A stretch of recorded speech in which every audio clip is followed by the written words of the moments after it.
잔뜩 굳어진 얼굴로 한국군 육군본부 전방 지휘소에 도착한 벤프리트 장군. 그는 마중 나온 정일권 참모총장과 인사조차 제대로 나누질 않았습니다. 한국군 3군단을 폐지한다. 그리고 한국군 육군본부의 작전 통제권도 이 시간부터 없어진다.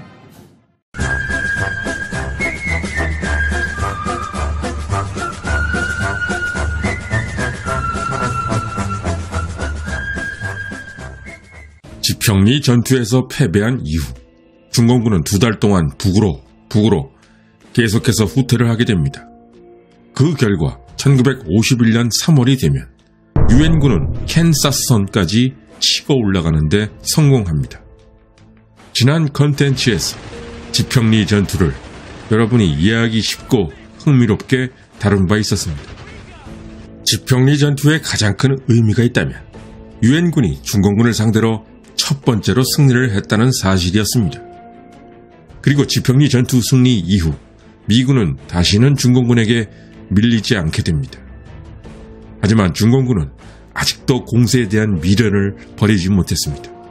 1951년 4월 22일부터 4월 29일까지 총 30만 명의 병력을 동원하여 서울을 목표로 서부전선과 중서부전선에서 일제히 공격을 개시한 중공군.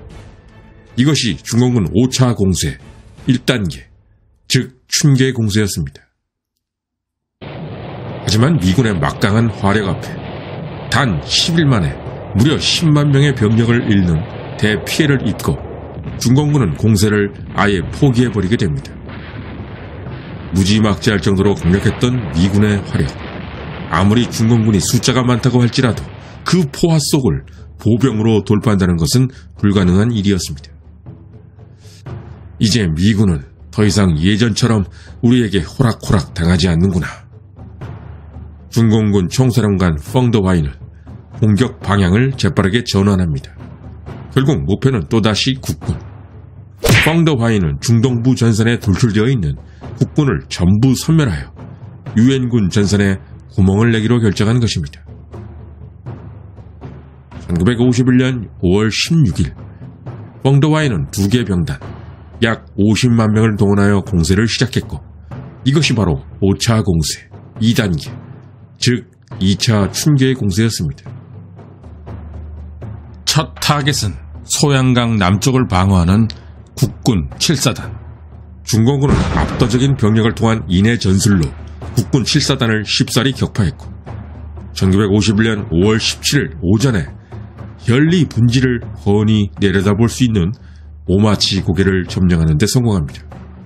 이때 중공군은 30km의 험준한 산악 지형을 시간당 2.5km의 속도로 12시간 만에 주파했는데 이것은 험한 산을 거의 평지를 걷듯 걸었다는 의미였습니다.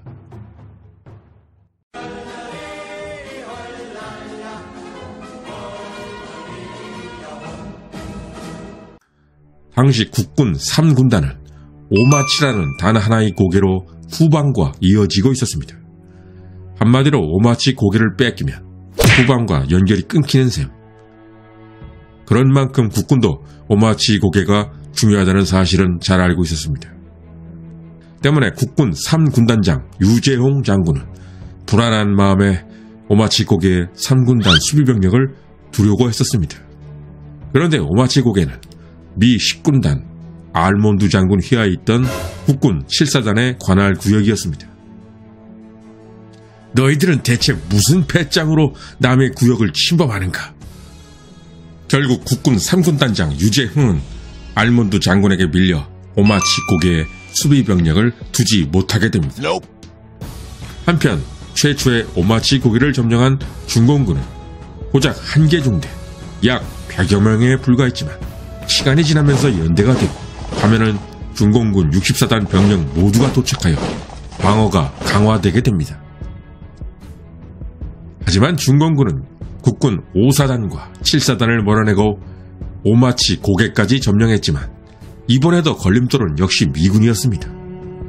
동쪽이 훤히 뚫려버린 상황인데도 미 2사단은 무너지지 않았던 것입니다. 미 2사단은 후방의 강력한 화력을 통해 진내 사격까지 요청하며 악착같이 중공군의 공격을 버텨냈고 결국 중공군은 공격을 포기해버렸습니다. 한편 국군 구사단장 최석 장군은 오마치 고개를 중공군에게 빼앗겼음을 가장 먼저 알게 됩니다. 그러자 그는 중공군의 공격이 없음에도 불구하고 호위될까봐 두려운 나머지 후퇴 지시를 내리게 됩니다. 구사단이 후퇴했다는 소식을 들은 국군 3사단장 김종호 준장은 당황했습니다. 이미 오마치 고개도 점령당했고 구사단도 퇴각했다면 다음은 우리 차례다. 모두 퇴각한다. 한마디로 이쪽이 후퇴하자 다른 쪽도 그냥 따라서 후퇴한 셈. 하지만 이때가 연리전투 패배를 막을 수 있었던 유일한 순간이었습니다. 왜냐하면 이때만 해도 오마치 고개를 점령한 중공군은 소규모 부대였기 때문입니다. 1951년 5월 17일 오전에라도 국군 3사단과 9사단이 후퇴하지 않고 힘을 합쳐 오마치 고개를 곧장 들이쳤다면 소규모의 중공군을 충분히 돌파한 후 오마치 고개 탈환도 가능했습니다. 하지만 불행히도 국군 3군단은 5월 17일 밤이 돼서야 정신을 차리고 오마치 고개 돌파를 시도합니다. 하지만 이때는 이미 중공군이 사단 규모로 늘어난 상황이라 돌파는 실패하게 됩니다. 그런데 가장 큰 문제가 지금부터 발생하기 시작합니다. 한 번의 돌파 시도가 실패하자 국군 3군단 예하부대 전체가 일순간 동요하며 무너지기 시작했던 것입니다. 장교들은 계급장을 떼고 사병 차림으로 도망치기 시작했고 부대 전체가 순식간에 뿔뿔이 흩어져 도망을 치기 시작했습니다. 3군단은 순식간에 군대가 아닌 민간인이 되어버렸습니다. 3사단장 김종호 준장, 9사단장 최석 준장도 도망치는 국군 병사들 가운데 끼어 같이 도망쳤습니다. 바로 이것이 국군 최악의 수치라는 연리전투 패배였습니다.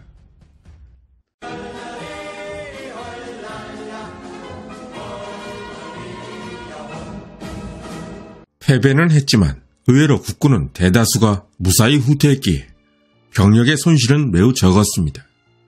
하지만 문제는 수많은 중장비와 탄약, 유류였습니다. 이들 막대한 보급품이 모두 현리분지에 그대로 벌어지고 만 것입니다. 중공군은 환호하며 이것들을 닥치는 대로 노력했습니다. 때문에 미군은 아까운 보급품과 장비들이 모두 중공군 손에 들어가는 것을 막아야 했습니다.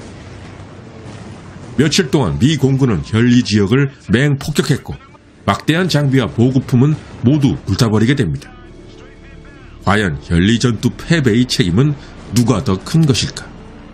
6.25 전쟁이 끝난 후 3군단장 유재홍 장군, 3사단장 김종호 장군, 9사단장 최석 장군은 현리에서 우리가 겪은 최악의 패전은 10군단 알몬드 장군이 자기 영역을 침범하지 말라고 해서 오마치 고개에 방어 병력을 두지 못했던 것이 패배의 원인이다 라고 주장하였습니다. 한마디로 알몬드 장군 때문에 패배했다라는 것이 전후 국군 장군들의 주장. 하지만 국군 역사상 가장 불명예스러운 패배인 현리 전투는 역시 지휘관에게 가장 큰 책임이 있었습니다. 만약 국군 지휘관들 중 한 명이라도 상황을 파악하며 침착하게 대처했다면 오마치 고개를 중공군에게 조기 탈환할 수 있었을 것입니다. 또한 중공군보다 더 많은 군단 병력을 갖고 있었기 때문에 차분하게 쪼이기 작전을 하며 기다렸다면 보급이 딸리는 중공군에게 그토록 비참하게 알아서 무너지는 일은 없었을 것입니다. 6.25 전쟁이 끝난 후 백선엽 장군은 이런 말을 했습니다. 우리 국군은 승리하고 있을 때, 즉 분위기가 좋을 때는 신바람나게 잘 싸운다. 하지만 상황이 안 좋아진다 싶을 때는 한꺼번에 와르르 무너지는 습성이 있다. 누구 한 명이 도망가면 같이 따라서 도망치는 것이 우리의 약점이었다. 물론 당시 국군의 무기와 장비가 대체적으로 뒤처졌기에 미군보다 상대적으로 약했던 것은 어찌 보면 당연했습니다. 하지만 이 당시 국군 3군단의 장비는 결코 빈약하지 않았습니다. 그럼에도 불구하고 이렇게 어이없이 후퇴했다는 사실은 분명 국군에게 큰 문제점이 있음을 보여준 셈이었습니다. 하지만 국군 3군단의 굴욕은 여기에서 끝나지 않았습니다. 사실 이후에 일어나게 되는 일은 알몬드 장군의 핑계를 대기도 어려웠습니다. 미 제8군 사령관 벤 플리트 장군. 사실 그는 굉장한 친한파였습니다. 그는 국군에 애정을 갖고 있었고 막대한 장비를 국군에게 지원했습니다. 하지만 국군이 현리 전투에서 보여준 행동은 너무나도 큰 실망이었습니다. 미 8군 사령관 벤 플리트는 유재용 3군단장에게 이렇게 지시하였습니다. 제너럴 유, 하진부리에서는 더 이상 후퇴하지 마시오. 국군의 명예를 지키시오. 하지만 1951년 5월 21일 국군 3군단 이하 3사단은 송계리로 도망쳤고 역시 3군단 이하 9사단은 대화로 도망치게 됩니다. 그리고 3군단장 유재흥은 군단 사령부를 끌고 강원도 영월까지 도망치는 일이 벌어지고 맙니다. 그 결과 북한군과 중공군은 속사리와 강릉 지역으로 남하하여 동부전선은 큰 위기에 빠지게 됩니다. 하지만 이 구멍을 메운 것은 또다시 미군이었습니다. 벤 플리트 장군은 아껴놨던 미 8군의 강력한 예비부대인 제3사단을 긴급 투입했습니다. 경기도 광주에 있던 미 3사단은 17,000명의 병력과 전차, 야포 및 각종 중장비를 끌고 홍천 및 하진부리까지 약 200km를 밤낮으로 이동해 왔던 것입니다.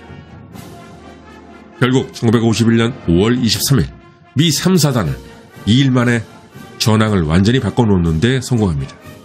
미군은 중공군의 약점인 취약한 보급 능력 그리고 느린 기동력을 역이용하여 구멍난 전선을 틀어막고 오히려 중공군에게 역습을 가했던 것입니다.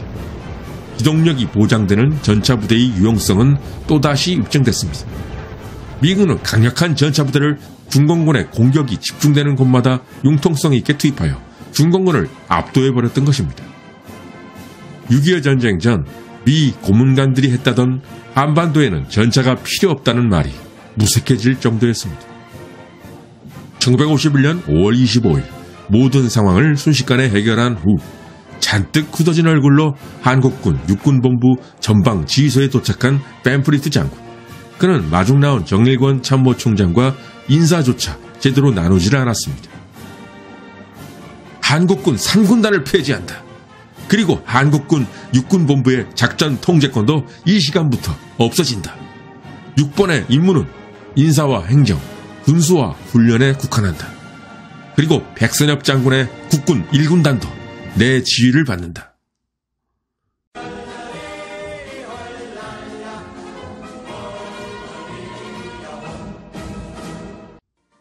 정일권 총장의 손에 있던 군단급 국군부대의 작전권이 송두리째 미군으로 넘어가는 순간이었습니다. 정일권 총장은 침통한 표정을 지은 채 고개를 숙이며 아무 말도 하지 못했습니다. 그나마 명맥을 유지하던 국군의 위상은 완전히 무너졌습니다. 당시 국군은 군단이 1군단과 3군단 2개였습니다. 그런데 3군단은 해체당했고 간신히 하나 남아있던 군단급 부대인 국군 1군단은 미군 휘하로 들어가 버린 것입니다. 어찌 보면 냉혹한 이 조치. 하지만 벤 플리트 장군은 계속해서 제대로 싸우지도 않고 물러나는 국군에게 새로운 자극이 필요하다고 보고 이런 극약 처방을 내렸던 것입니다. 국군에게는 그 이상의 무엇이 필요하다.